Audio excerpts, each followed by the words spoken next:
నాగబాబు గారు.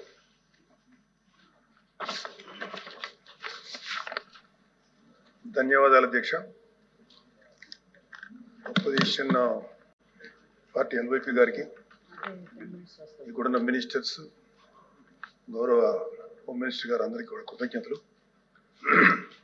అధ్యక్ష, delayed justice ఇవాళ మనకున్న డేటా ప్రకారం భారతదేశంలో 3,30,00,000 కేసులు ఇంకా పెండింగ్లో ఉన్నాయి.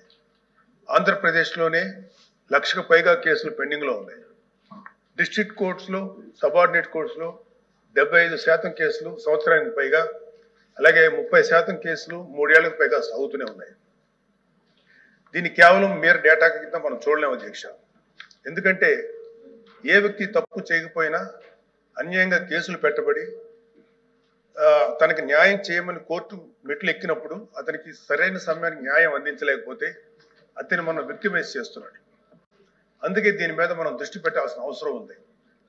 గుంటూరు జిల్లాలో ఎగ్జాంపుల్ అధ్యక్ష, గుంటూరు జిల్లాలో రోజు కూలీ చేసుకునే ఒక సామాన్యుడు ఒక దొంగతనం కేసులో అరెస్ట్ అయితే తనకి లాయర్ని పెట్టుకునే స్తోమత లేక ఆ కేసులో కోర్టులో 6 సంవత్సరాల పాటు జైల్లో ఉండాల్సి వచ్చింది. చివరికి అతను ఏ తప్పు చేయలేదని కోర్టు తీర్పిచ్చింది. సో ఈ 6 సంవత్సరాలు మనం అతనికి ఎలా కాంపెన్సేట్ చేయగలుగుతాం అధ్యక్ష? దీనికి తోడు పొలిటికల్ వెండెట్టాతో పెట్టే కేసులు, ఇది కేవలం ఒక పార్టీకి కన్ఫైన్ చేయట్లేదు అధ్యక్ష. రాజకీయ కక్షతో మన జ్యుడిషియల్ సిస్టమ్ని అధికారంలో ఉన్న కొంతమంది వాళ్ళ కన్వీనియన్స్ కోసం వాడుకుంటే లాని వెపనైజ్ చేస్తే చాలా మంది నిర్దోషులకి వాళ్ళ కెరీర్లో ఒక బ్లాక్ మార్క్గా మిగిలిపోతుంది. ప్రభుత్వ ఉద్యోగాలు అప్లై చేసుకోలేరు. ప్రైవేట్ సంస్థల్లో ఉద్యోగాలు అప్లై చేస్తే బ్యాక్గ్రౌండ్ చెక్లో ఫెయిల్ అయిపోతున్నారు. పాస్పోర్ట్ సీజ్ చేసినప్పుడు పాస్పోర్ట్లు కనుక సీజ్ చేసే పరిస్థితుల్లో అక్కడ కూడా వాళ్ళని హోల్డ్లో పెట్టేస్తారు. అలాగే సీజ్ అయిన పాస్పోర్ట్ ల్యాప్స్ అయ్యి విదేశాల్లోకి వెళ్లాల్సిన వాళ్ళు కానీ, వాళ్ళ తల్లిదండ్రులని, వాళ్ళ పెద్దవాళ్ళని కొన్ని ట్రీట్మెంట్స్ కోసం విదేశాలు తీసుకెళ్లవలసిన వాళ్ళు కానీ వాళ్ళ పాస్పోర్ట్ సీజ్ చేయడం వల్ల చాలా ఇబ్బందులు పడుతున్నారు అధ్యక్ష. వీళ్ళకి జరిగే నష్టాన్ని మనం కాంపెన్సేట్ చేయలేం. Just because they are political involved, we cannot make them scapegoats. ఇలాంటి ఫ్యాబ్రికేటెడ్ కేసుల వల్ల చాలా సమస్యలు ఉన్నాయి అధ్యక్ష. ఇలాంటి ఫ్యాబ్రికేటెడ్ కేసెస్ వల్ల జెన్యూన్గా విచారించాల్సిన కేసెస్కి ప్రయారిటీ ఇవ్వలేము అధ్యక్ష. న్యాయం కోసం కావాలని అడిగే సామాన్యుడికి మన న్యాయ వ్యవస్థ మీద నమ్మకం లేకుండా చేస్తున్నాం. ప్రజాస్వామ్య వ్యవస్థనే బలహీనపరుస్తున్నట్టు గవర్నెన్స్లో మనకి మోరల్ అథారిటీ లేకుండా పోతుంది. సో అందుకే మనందరం పాలసీ పరంగా ఇలాంటి పొలిటికల్ ఫ్యాబ్రికేటెడ్ కేసుల్ని ఎదుర్కోవాల్సిన అవసరం ఉంది. ఇలాంటి తప్పుడు కేసులు పెరుగుతూ పోతున్నప్పుడు మనం చూస్తూ కూర్చుంటే మనం కేవలం అమాయకులు పనిష్ చేస్తున్నట్టే కాదు అధ్యక్ష, మన న్యాయ వ్యవస్థ తాలూకు శాంక్టిటీని కూడా డిస్ట్రాయ్ చేస్తున్నట్టు. So we have to take responsibility as lawmakers, leaders and representatives to ensure that justice not delayed, justice not denied and justice misused. అందుకే ప్రతి పొలిటికల్ సెన్సిటివ్ కేసు మీద ఎటువంటి పక్షపాతం లేకుండా ఇండిపెండెంట్ రివ్యూ జరిపి ఆ తాలూకు కేసుల మీద ఇంటెంట్ మీద త్వరగా డెసిషన్ తీసుకోవాలి అధ్యక్ష. న్యాయ వ్యవస్థ త్వరగా పనిచేయడానికి జ్యుడిషియల్ వేకెన్సీస్ని ఫిల్ చేయడంలోనూ, ఫాస్ట్ ట్రాక్ మెకానిజంని క్రియేట్ చేయడంలోనూ సమగ్ర దృష్టి పెట్టాల్సిన అవసరం ఉంది అధ్యక్ష. ఇవి ఏవి కూడా లగ్జరీస్ కాదు, నెసెసిటీస్ అధ్యక్ష. So what I want to end with a powerful quote by doctor BR Ambedkar. However good a constitution may be, it is sure to turn out bad because those who are called to work, it happened to be a bad law.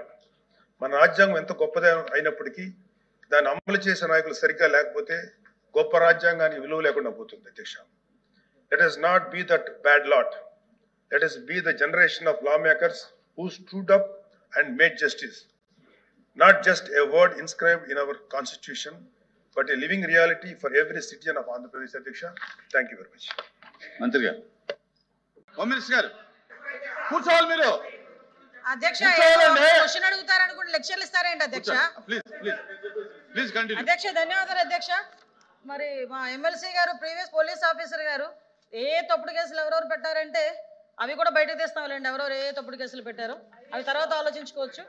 అధ్యక్ష ఒకటి ఇప్పుడు ఇందాక మన గౌరవ సభ్యులు నాగేంద్ర బాబు గారు అడిగిన question అధ్యక్ష. యాక్చువల్గా అధ్యక్ష మనకి ఇక్కడ చూస్తే అధ్యక్ష లాస్ట్ 9/24 మనం అబ్జర్వ్ చేసుకుంటే మ్యాక్సిమం తప్పుడు కేసులే నమోదైన పరిస్థితి. అవి ఒక పక్క పొలిటికల్ కేసులు అవ్వచ్చు, ఒక పక్క ప్రెస్ వాళ్ళ మీద కేసులు పెట్టడం అవ్వచ్చు, ఆఖరికి సోషల్ మీడియాలో ఒక పోస్ట్ ఫార్వర్డ్ చేసినందుకు సిఐడి ఆఫీస్ నుంచి నోటీసులు ఇచ్చి సిఐడి ఆఫీస్కి పిలిపించుకొని కేసులు పెట్టిన సందర్భాలు కూడా చాలా ఉన్నాయి అధ్యక్ష. ఇలాంటివి దయచేసి వినండి సార్, వినండి సార్, నేనేమి అబద్ధాలు మాట్లాడట్లా, నేను విషయం చెప్తున్నా సార్. కొన్ని క్వశ్చన్స్ అడిగారు, మీరు కూడా 5 సంవత్సరాలు లాస్ట్ 5 సంవత్సరాలు మీరు కూడా అధికారంలో ఉన్నారు. ఏ కేసులు ఎలా పెట్టాలి, ఏ కేసు ఇన్వెస్టిగేషన్ స్టేజ్లో ఎలా ఉంటాయి, కోర్టుకు వెళ్ళిన తర్వాత ఎలా ట్రయల్స్లో ఎంత టైం పడుతుంది, అవన్నీ కూడా మీకు కూడా తెలుసు. యాజ్ ఆఫ్ నౌ నేను చెప్పేది ఏంటంటే అధ్యక్ష, జెన్యూన్గా ఒక కేసు పెడితే దానికి సంబంధించి కోర్టులో మనం ఫైట్ చేసుకోవటమా, కోర్టులకు మనం ఆశ్రయించడం అన్నది పక్కన పెట్టచ్చు అధ్యక్ష. ఇక్కడ చూస్తే అధ్యక్ష ప్రభుత్వాన్ని క్వశ్చన్ చేసినందుకు, ప్రభుత్వం మీద వ్యతిరేకంగా ఒక పోస్ట్ పెట్టినందుకు, పోస్ట్ పెట్టడమే కాదు ఆ పోస్ట్ ఫార్వర్డ్ చేసినందుకు, అంటే దాని మీద కేసులు పెట్టడమే కాదు, ఎస్పెషల్లీ మహిళలు ఎవరైనా కూడా ఆ ప్రభుత్వాన్ని వ్యతిరేకిస్తే ఏదైనా పోస్ట్ పెడితే గత ప్రభుత్వాన్ని క్యారెక్టర్ అసోసియేషన్ చేసి కూడా సోషల్ మీడియాలో పోస్టులు పెట్టిన సందర్భాలు కూడా ఈ సందర్భంగా గుర్తు చేయాలి అధ్యక్ష. దీంట్లో భాగంగా అధ్యక్ష చాలా మంది మీద కేసులు, అమరావతి రైతులు రాజధాని అమరావతి ఉండాలని చెప్పేసి కోరుకునే నేపథ్యంలో వందలాదిగా కేసులు పెట్టిన నేపథ్యం. దయచేసి ప్లీజ్ సార్, నేను అన్నిటికీ సమాధానం చెప్తా, అన్నిటికీ ఇది నా టైం సార్, ప్లీజ్. క్వశ్చన్ అడిగింది మా వాళ్ళే, క్వశ్చన్ అడిగింది మా వాళ్ళు, మీకు చెప్తున్నాను సార్. అదేవిధంగా అధ్యక్ష ఎస్సీ అట్రాసిటీ కేసులు నా మీద ఎస్సీ అట్రాసిటీ కేసు పెడితే నేను ఇప్పటికీ కూడా కడప కోర్టుకి నేను మాట్లాడమంటున్నానండి, మీరు కాదు సార్, మీరు కాదు.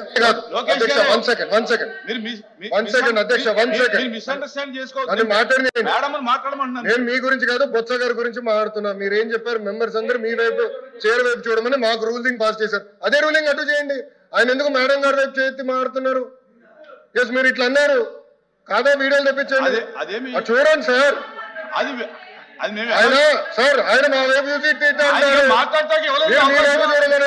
అవకాశం ఇవ్వలేదు కదండి, మీ వైపు చూడమనండి. మీరు మాకు ఒక రూలింగ్ వాళ్ళకు ఒక రూలింగ్ ఇస్తే ఆయన అవకాశం ఇవ్వలేదండి. ఆయన సైడ్ కమెంట్స్ పాస్ చేస్తున్నారు, కరెక్ట్ కాదు. ఆయన సభలో మాకు ఒక రూలింగ్ వాళ్ళకు ఒక రూలింగ్ ఇవ్వకూడదు అధ్యక్ష. ఇద్దరికి ఒకే రూలింగ్ ఇవ్వాలి అధ్యక్ష, ప్లీజ్. అన్యాయం అధ్యక్ష, రూలింగ్ ఇవ్వండి అధ్యక్ష, మమ్మల్ని కాపాడాలి అధ్యక్ష. మీరు నేను ఆయనకి ఏమి ఇవ్వలేదు కదా అవకాశం, బట్ ఆయన మీ వైపు చూసి కమెంట్లు ఇవ్వనండి. కమెంట్లు పాస్ చేస్తున్నారు, ఆయన ఎలా నడుస్తున్నాడో ఏంటో. కమెంట్లు పాస్ చేస్తే ఎట్లా అధ్యక్ష? మహిళా హోంమంత్రి గారి పైన ఎట్లా చేస్తే ఎట్లా అధ్యక్ష? చెప్పండి. మంత్రి సమాధానం చెప్తున్నప్పుడు అడగడం కూడా కొంచెం పొరపాటే కదా అధ్యక్ష. లోపి గారు కదా, నేను అది మా లోకేష్ గారు చెప్తున్నారు, దాని గురించి అలా చేయొద్దునా కూడా అధ్యక్ష. నేను అలా అడిగినా కూడా నేను సమాధానం చెప్తున్నాను కదా అధ్యక్ష. దయచేసి ఇప్పుడు దీన్ని కొంచెం వాళ్ళు డైవర్ట్ చేయడానికి ప్రయత్నం చేస్తున్నారు అధ్యక్ష. డైవర్ట్ చేయలేదు ఉద్దేశం లేకపోతే కామ్గా వినండి, మేము చెప్తున్నాం కదా.